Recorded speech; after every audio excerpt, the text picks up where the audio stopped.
தூய தமிழ்ல நீங்க வந்து கெட்ட வார்த்தைகள பேசுவதோ, இல்ல கெட்ட வார்த்தைகளை வந்து மக்களுக்கு நினைவூட்டுற வகையில நீங்க வந்து தூய தமிழ்ல சித்தரிச்சு பேசிட்டா, நீங்கலாம் வந்து யோக்கியவான் அப்படின்னு ஆயிட போறதில்ல. ரைட்டுங்களா?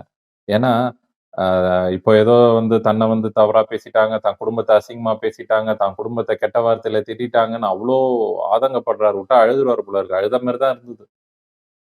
அப்ப நாம மட்டும் வந்து ரொம்ப அப்படியே தூய தமிழ்ல வந்து அப்படியே பேசுறோம். ஒரு சின்னத்த வந்து அவ்ளோ கீழ்த்தரமா கேவலப்படுத்தி, மடக்கு, ஊதி, அ அப்ப நம்ம புத்தியெல்லாம் எப்படி இருக்குது? அப்புறம் நம்மளுக்கு அதுதான் திரும்ப கிடைக்கும்.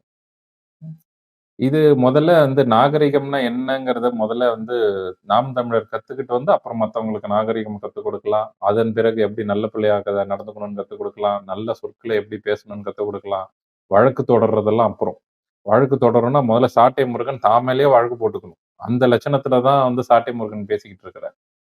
இந்த லட்சணத்துல இவரு கொண்டு போய் வந்து இவரு பிரிண்ட் எடுத்து வச்சிருக்காராம். சார சாரையா அப்படியே எல்லாத்தையும் சேமிச்சு வச்சிருக்காராம். அப்படியே வழக்கு தொடர போறாராம். போடுங்க. முதல்ல அதுக்கு முன்னாடி வந்து நம்ம போட்ட வீடியோலாம் கரெக்ட்டா இருக்கான்னு கொண்டு போய் நீதிமன்றத்துல ஆ நீதிபதி ஐயாட்ட காமிச்சு, "இதோ பாருங்க இந்த லட்சணத்துல தான் நான் பேசியிருக்கேன். முதல்ல இது சரிங்களா ஐயா?" அப்படின்னு முதல்ல கேட்டுட்டு, அதன் பிறகு வழக்கு தொடர்றதுக்கு முயற்சி பண்ணா நல்லா இருக்கும்.